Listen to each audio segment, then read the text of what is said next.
Shalom saudara dalam Tuhan. Saudara, seorang ustadz di video berikut menangis ketika membaca beberapa ayat dalam kitab Yesaya. Dan sebenarnya saya ikut sedih juga ketika beliau menangis. Karena kenapa? Karena beliau berhasil dibohongi oleh teman ustadz ini. Nah, saudaraku dalam Tuhan, mari kita melihat videonya terlebih dahulu dan pastikan tekan tombol like, tekan tombol subscribe, dan yang penting share video ini supaya menjadi berkat bagi banyak orang. Apakah Nabi Muhammad buta huruf? Begini, ketika dikatakan ummi tidak dapat membaca, itu yang seperti tertulis di dalam kitab Yesaya pasal 29 nomor ayat 12. Sekali lagi, kitab Yesaya pasal 29 ayat 12. Di situ dikatakan bahwa ketika kitab itu dibukakan dan malaikat itu berkata kepada seseorang pria itu, "Bacalah, Iqra." Lalu laki-laki itu menjawab, "Aku tidak dapat membaca." Bukan masalah baca dan tulis secara hurufiah manusia, tapi sejak 600 tahun sebelum Rasulullah lahir dikatakan bahwa tidak bisa membaca adalah kitab yang dari Allah. Yesaya spasi 29 tanda bagi 12. Tanda bagi itu titik 2. Titik 2 ya, titik 2. Yesaya spasi 29 titik 2 12. Nggak usah pakai pasalnya. Nah, boleh baca dulu. Berarti itu nubuatan untuk Nabi Muhammad. Ya, mari kita baca. Oke. Itu 600 tahun sebelum Rasulullah lahir. Sebentar, Ustaz. Izin. Nanti mikrofonnya bisa dipindah ke mana-mana. Masya Allah. Silakan baca. Silakan dibaca. Yesaya 29:12. Dan apabila kitab itu diberikan kepada seorang yang tidak dapat membaca dengan mengatakan, "Baiklah, baca ini," maka ia akan menjawab, "Aku tidak dapat membaca." Ma'ana biqari. Ya, itu nubuat ya sama-sama. Iya. Iya. Saya jadi ingat ketika Jibril datang. Ya. Nah, ini jawaban Rasulullah Muhammad SAW.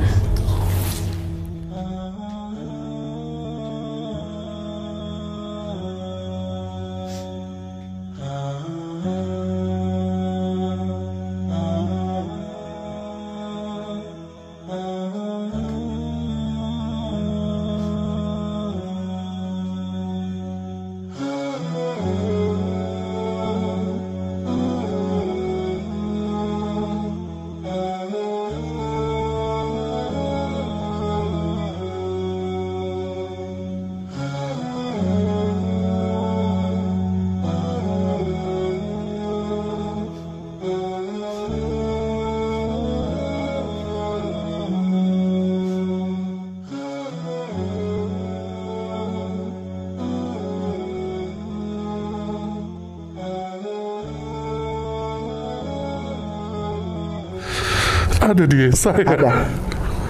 Yesaya itu jaraknya 600 tahun sebelum Rasulullah lahir, yaitu tahun 571 Masehi. Allahumma sholli ala Muhammad. Begitu.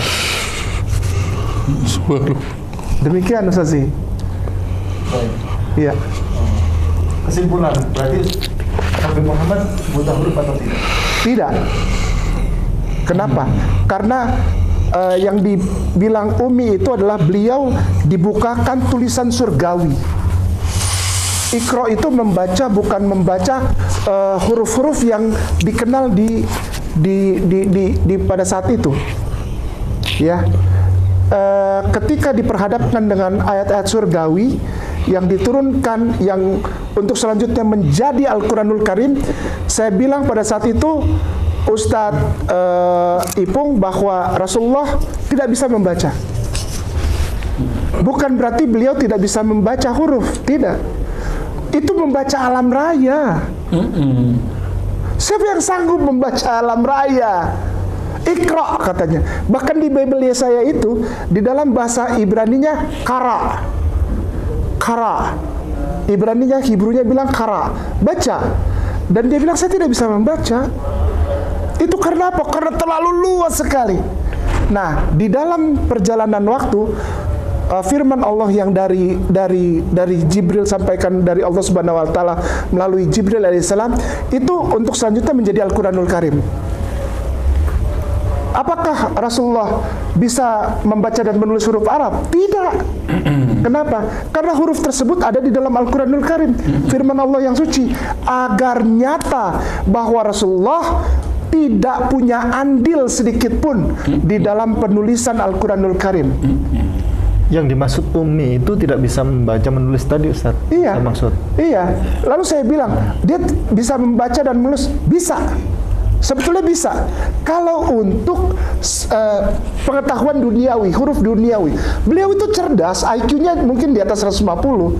Apa susahnya dia belajar huruf-huruf dari para sahabat? Dan dia menjaringnya, sehingga dia bertanya, siapa yang bisa menulis dan membaca? Itu yang terpenting bagiku.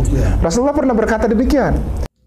Baik, salam Tuhan, videonya kita sudah simak.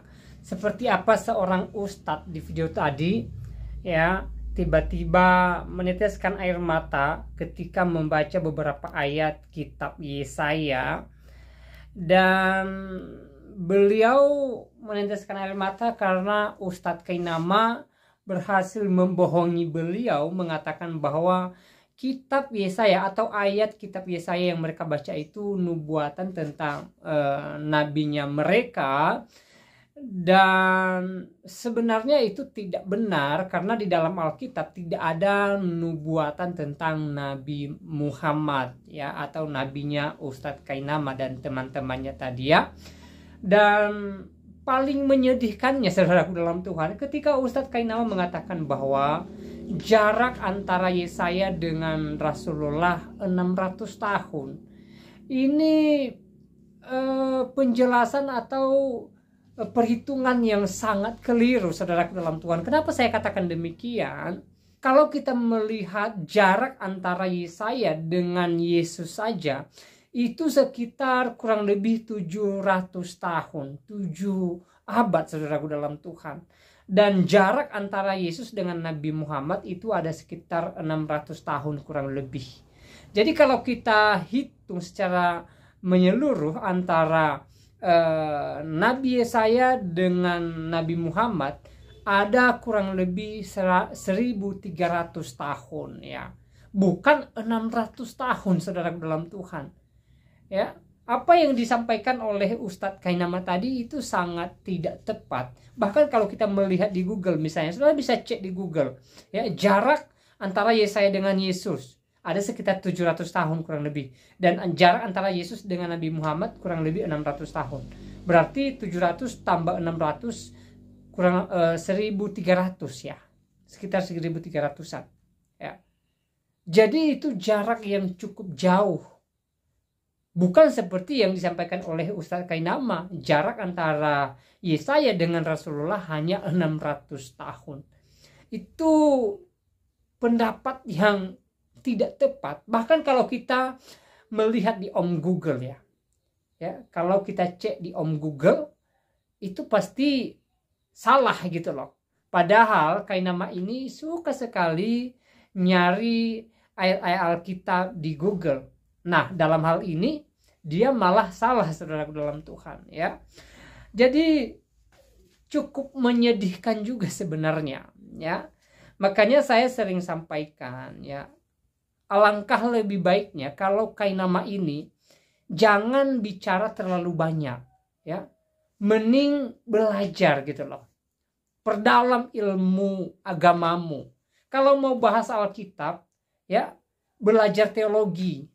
Pergi ke sekolah tinggi teologi, belajar di sana, belajar baik-baik sehingga kamu mengerti Alkitab dengan benar, sehingga ketika kamu membahas ayat-ayat Alkitab, ya, kamu tidak salah tafsir, kamu tidak membohongi orang. Seperti di video tadi saya katakan dia membohongi kawannya itu gitu loh, ya. Dia mengatakan bahwa Nabi Muhammad ada dalam Alkitab, lalu jarak antara Yesaya dengan Rasulullah sekitar 600 tahun. Itu tidak tepat, ya. Sekali lagi saya bilang, kalau saudara lihat di Google saja itu sudah salah gitu loh, ya. Jadi lebih baik dia memperbanyak ilmunya dulu daripada dia banyak bicara tapi ilmunya sedikit. Ya, saya perhatikan ilmu Kainama ini sangat sedikit. Kalau tidak dibantu Om Google mungkin ya ilmunya mungkin nggak tahu lah ya. Mungkin dia tidak bisa bicara banyak kalau tidak ada Om Google. Syukur-syukur ada internet gitu loh. Ya, terbukti ketika dia membahas Alkitab, ya, bahkan ketika dia membahas tokoh dalam agamanya seperti nabinya dia mengatakan bahwa nabinya dia itu ada di Alkitab, itu kan salah, itu keliru saudara dalam Tuhan. Ya, keseringan ketika dia membahas ayat Alkitab itu tidak ada yang tepat, ya, tidak sesuai dengan penafsiran Alkitab itu sendiri.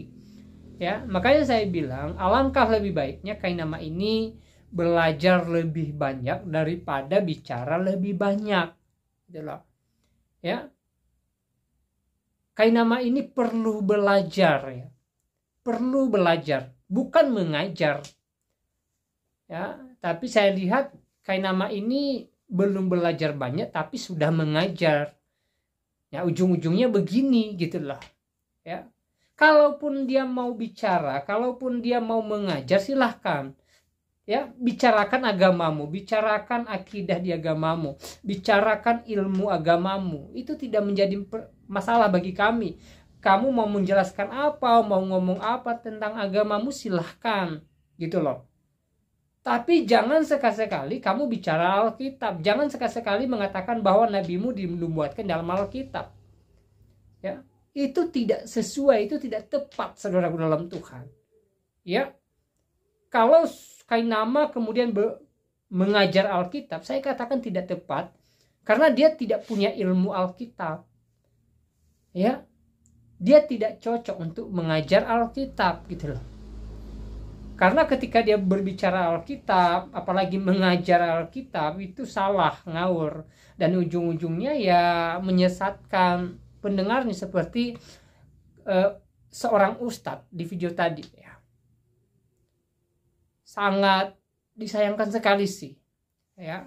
Nah, saudara dalam Tuhan, sekali lagi harapan kita semoga Kainama di kemudian hari tidak lagi membahas Alkitab, tidak lagi mengatakan bahwa di dalam Alkitab itu ada nubuat tentang nabinya, dan kalaupun dia bicara silahkan, kita tidak memaksa dia mau bicara, tapi bicarakan agamamu, bicarakan agamanya dia, gitu loh. Jangan membicarakan agama Kristen dan Alkitab.